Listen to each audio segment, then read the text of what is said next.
Orbán Biden no entiende a los rusos.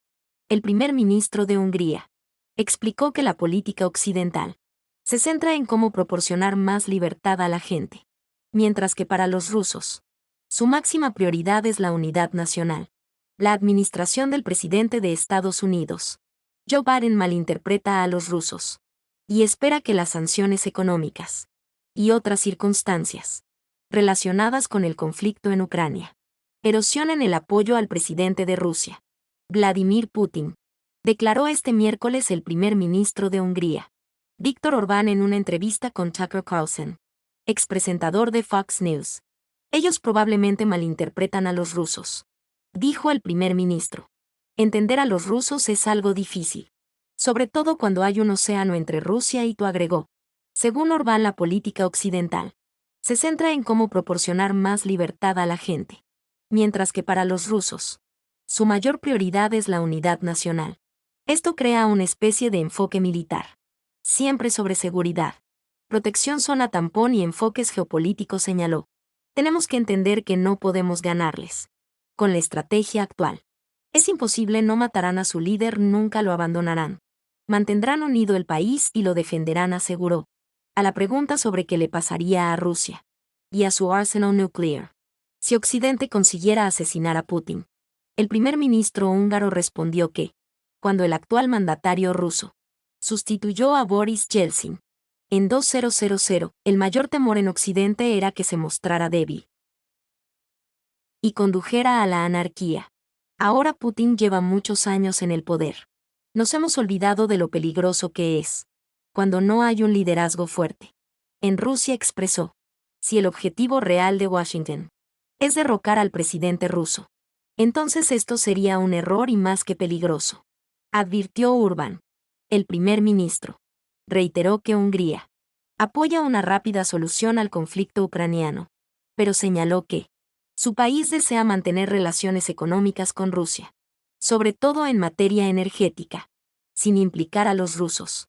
En la arquitectura de seguridad de Europa, no podemos ofrecer una vida segura a los ciudadanos de Europa, subrayó. Asimismo, el entrevistado aseveró que la posibilidad de una victoria de Ucrania sobre Rusia es una mentira e imposible. Todos los que se dedican a la política pueden entender la lógica, las cifras, los datos, indicó. Según Orbán, los países miembros de la OTAN ya no pueden permitirse admitir a Ucrania en el bloque, porque esa oportunidad se perdió hace muchos años. Los rusos se hicieron cada vez más fuertes, y ahora lo son aún más. Así que perdimos la oportunidad histórica de hacerlo. Esa ventana de oportunidad ya no está abierta, afirmó. Zelensky quería obtener 160 cazas F-16, pero no podrá obtener más de 100 aviones de combate. El canal de televisión portugués RTP informa que el presidente ucraniano, Volodymyr Zelensky, ha expresado una solicitud para proporcionar a Ucrania 160 aviones de combate F-16, según Zelensky, a pesar de los acuerdos existentes con socios occidentales. Ucrania carece de una poderosa flota aérea para enfrentar efectivamente a Rusia en el frente aéreo. Esta solicitud es una de las más ambiciosas y podría cambiar el equilibrio de poder en la región. El F-16 es un caza polivalente de un solo asiento, que puede realizar una variedad de tareas, desde interceptar aviones hasta atacar objetivos terrestres. Necesitamos una flota aérea que no le dé a Rusia la oportunidad de dominar el cielo, enfatizó Zelensky. Sin embargo, a pesar de la solicitud de Zelensky, nadie transferirá 160 cazas de este tipo a Ucrania. Sin embargo, por el momento, se conoce sobre los planes de los Países Bajos y Dinamarca para enviar 51 cazas F-16 a Kiev, Noruega. Puede suministrar hasta 24 cazas de este tipo a Ucrania. Sin embargo, tampoco se excluyen las entregas de aviones de combate de los Estados Unidos, lo que en total puede dar a la Fuerza Aérea de Ucrania hasta 100 aviones de combate de este tipo. Ucrania está lista para movilizar a los ciudadanos que abandonaron el país con certificados médicos falsos. Las autoridades ucranianas están considerando la posibilidad de apelar a otros países con una solicitud de extradición de personas responsables del servicio militar, que abandonaron el país, con certificados falsos de incapacidad para el servicio, por razones de salud. Esto fue declarado por el jefe de la facción parlamentaria del Partido Servidor del Pueblo, David Aracamia, en el contexto del conflicto en curso y la creciente necesidad de militares. Las autoridades ucranianas han adoptado una serie de medidas para reforzar el control sobre el desempeño de las funciones militares por parte de los ciudadanos. Sin embargo, a pesar del endurecimiento de las penas por evasión del servicio, sigue habiendo casos en que las personas sujetas al servicio militar, en un esfuerzo por evitar el reclutamiento, recurren a la falsificación de certificados médicos. David Aracamia enfatizó que este paso es parte de la estrategia más amplia del gobierno para combatir la evasión militar. Necesitamos asegurarnos de que aquellos que intentan evadir su deber con el país sean conscientes de la gravedad de las consecuencias de sus acciones, dijo. Los expertos señalan que la apelación de extradición puede enfrentar una serie de problemas. En primer lugar, no todos los países reconocen la evasión del servicio militar como un delito que da lugar a extradición. En segundo lugar, el proceso de extradición puede ser largo y costoso, en cuyo caso es poco probable que Kiev sea tenido en cuenta.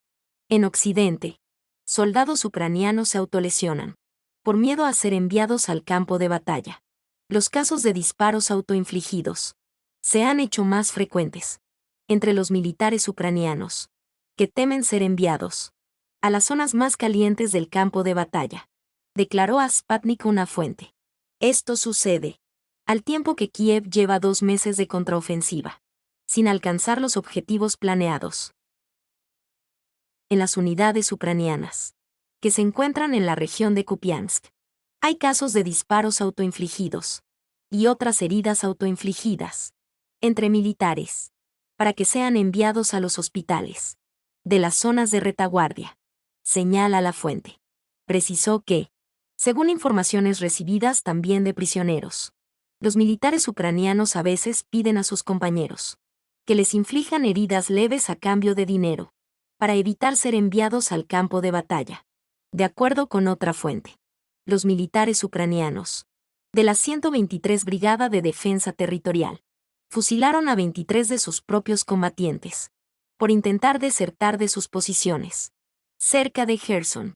El mando militar ucraniano de esa brigada añadió a los combatientes ejecutados a la lista de desaparecidos para encubrir los asesinatos. La contraofensiva ucraniana en las direcciones al sur de Donetsk, Zaporozhye y Artyomovsk. Bakhmut empezó 4 de junio, y las tropas concentraron su ataque principal en la zona de Zaporozhye.